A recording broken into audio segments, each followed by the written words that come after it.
horrible regime that continues to separate families, gut our communities day in and day out. Right. They just threatened to do what they have done to LA, to New York City, and other blue cities as they call it. This isn't about safety and security, it never was. It has been about cruelty, and that is their point. We will be here, we will continue to fight, we will continue to demand that every single person's rights are upheld, because this is a message to all. If some of us do not have rights, none of us do. And we have to continue to demand that all of our rights are upheld. Every single one of our rights needs to be upheld in this moment. So when our communities are under attack, what do we do? Stand up, fight back. When our communities are under attack, what do we do? Stand up, fight back. Thank you. Hi everyone, we're going to have Daniel Coates from Make the Road say some words. Hey everybody, Daniel Coates, Director of Public Affairs with Make the Road New York. I want to co-sign everything that everybody has said. Thank everybody for coming out in support of Brad. What is happening here, we are all here. What has happened to Brad happens multiple times a day to so many people who have not spoken out. So we are here speaking out because of the egregiousness of ICE's actions towards Brad, but also in recognition of the dozens of people that ICE is taking every single day in ways that are brutal, equally and more so than what Brad witnessed just a few hours ago. This is intentional. But they are also acting behind closed doors, using smoke screens. What are they doing? What is happening in 26 Federal Plaza? Why are people being held there for multiple days?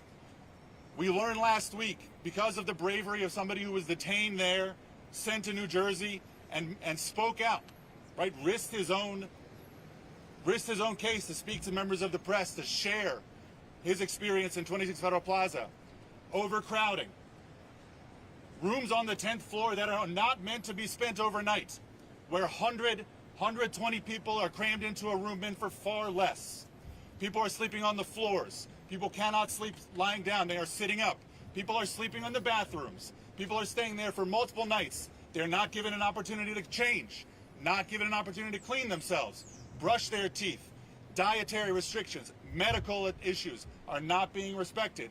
This is the way that ICE is moving people from this area to far away, far-flung places where they are more easy to deport. That is wrong. That is egregious. It is wrong. It is a violation of everything moral. And in more cases that's going on up here, it is a violation of our rights. And so I want to thank Comptroller Lander and everybody who showed up today.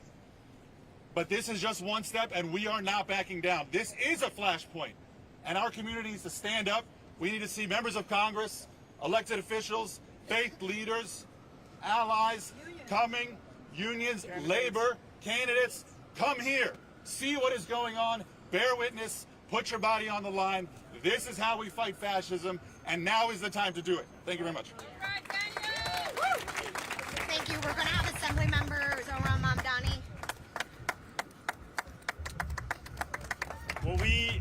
What we saw this morning was Comptroller Lander asking ICE to follow the law, asking them to show a judicial warrant signed by a judge. And we have to be clear that in his ask and in their response, we saw that ICE has no interest in the law. It has no interest in order. It only has an interest in terrorizing people across this country. And in this exact moment, New Yorkers and Americans are looking to leaders to meet this moment, to showcase the courage that is necessary, the stark contrast from the collaboration and the cowardice we have seen. And what Brad did was engage in that very moment of courage. He showed us what leadership can look like. And for that, he was arrested. And we have to be clear about this. This is not about an election. This is about ensuring that we protect the city and the country that we love. This is about ensuring that immigrant New Yorkers who come here for regular check-ins do not need to fear being separated from their families in the most brutal and cruel ways imaginable. And we know that today's arrest is but one example of what ICE is doing every single day across this country. And as much as we speak about it in the context of Los Angeles, we also know that that authoritarianism is here in New York City. It is here in New York City as a public high school student by the name of Dylan was detained and taken hundreds of miles away from his mother and his two siblings. It is here in New York City that even as the courts have found the continued detention of Mahmoud Khalil to be unlawful, he still languishes in an ICE detention facility in Louisiana. And I want to commend my friend and Comptroller Lander for showcasing that cruelty in just one moment, where he asked that they follow the very laws that have kept New Yorkers safe for decades. Because no matter how much fear-mongering there is from this mayor, from this president, we know that these sanctuary city policies, this requirement to showcase that signed judicial warrant for an ICE agent to go into a school or a hospital or a city property or a property of a city contractor, it is that very law that used to be defended by Democrats and Republicans alike as it was shown to keep New Yorkers safe. And when we are asked in this moment to give up those policies, give up those New Yorkers, we know that were they to be the law elsewhere in this country, there would be more Americans who would be at home with their families. As we think about Kilmar coming home from El Salvador, we know that the municipality he was in Maryland, where he was taken by ICE, if they had sanctuary city policies, he too would never have gone to El Salvador. This today is an example of what it means to stand up for immigrant New Yorkers and all New Yorkers. And it is why I and so many others call for the immediate release of Comptroller Lander. The immediate release. A release that must occur if we have any respect for law, any respect for order, and any respect for the values of this city. Because what we are seeing today is a mockery of those very things. An act of cruelty in every ounce of every action that we saw in that video. And we need Comptroller Lander to be released, and we need immigrant New Yorkers and Americans across this country to be safe from Trump's ICE agents, no matter where they are, be it their apartment building lobby, on their street, on the subway, wherever they are as they move about their lives, because they belong in this country just as we do. Thank you so much. Hi, everyone. We have Councilmember Tiffany Caban. Hello. I'm incredibly angry to be here today.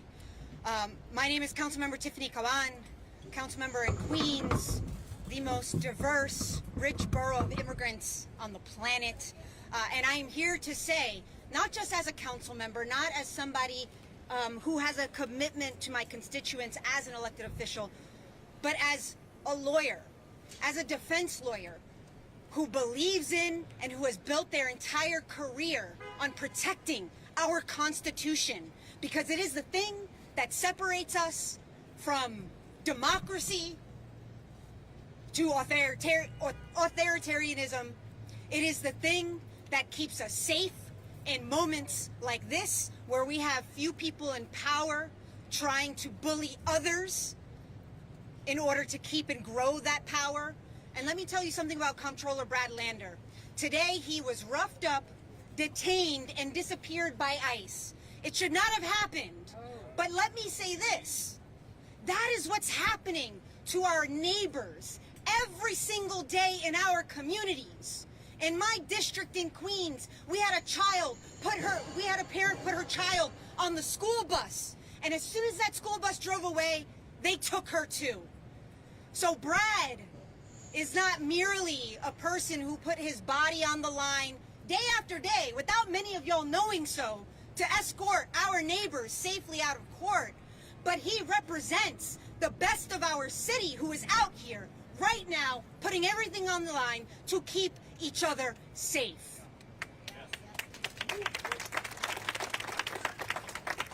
Make no mistake, ICE is a rogue agency.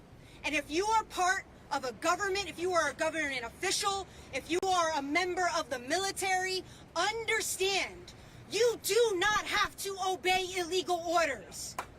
You do not have to obey.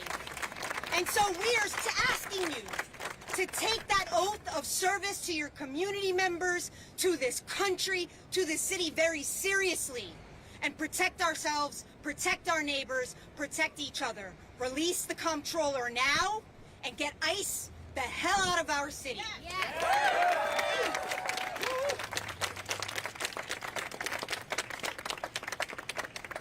We have a lot of new cameras and faces, so we're going to have Meg Barnett, the controller's wife, give her statement again. So thank you, everyone. And sorry for those who've already been here. This might be repetitive.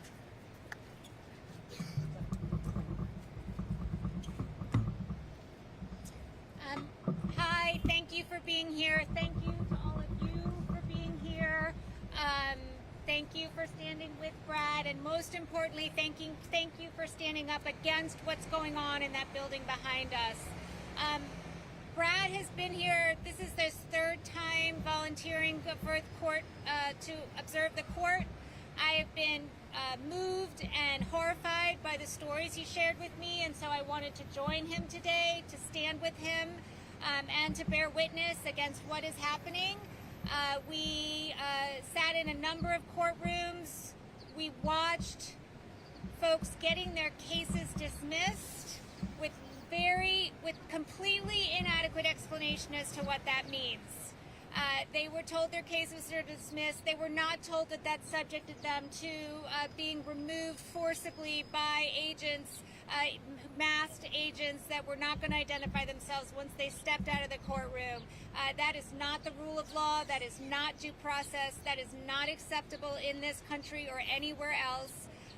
I am very rattled, frankly, and it was extraordinarily scary. And I know that Brad's the citywide elected official, that he is a U.S. citizen, he has a U.S. passport, he had a detail with him, a security detail from the NYPD. Like, I know he's gonna be okay, and nobody else in the building who had to experience that today has those privileges. I know where my kids are, I know that they're here, I know that Brad is gonna be safe, and so many of the people that they've mentioned, I can't help but think about the other women.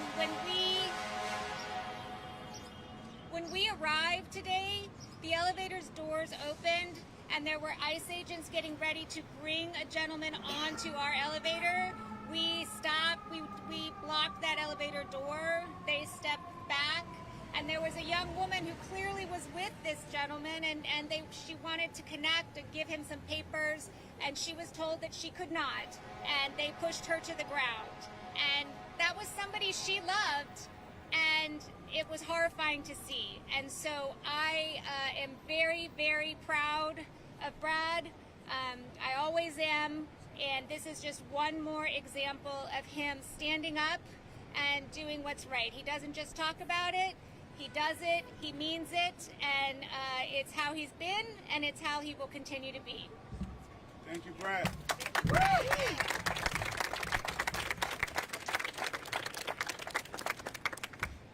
Thank you, everyone, for being here. We really appreciate it. I am looking and scanning the crowd for any other speakers. Thank you. Thank Any you. update on his location and detention? Any update? I think they said that he has counsel from his individual counsel.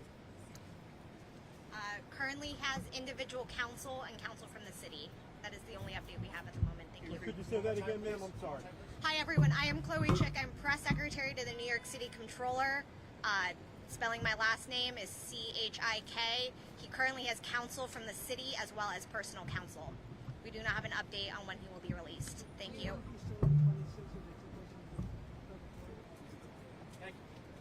Have you received any indication of whether he will be charged, or so what?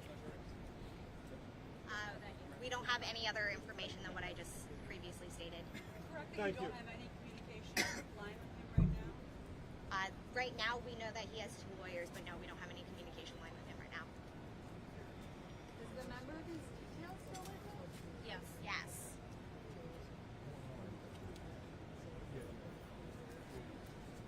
I guess we're done. Are we done? We're done? Thank you. Thank you. itching.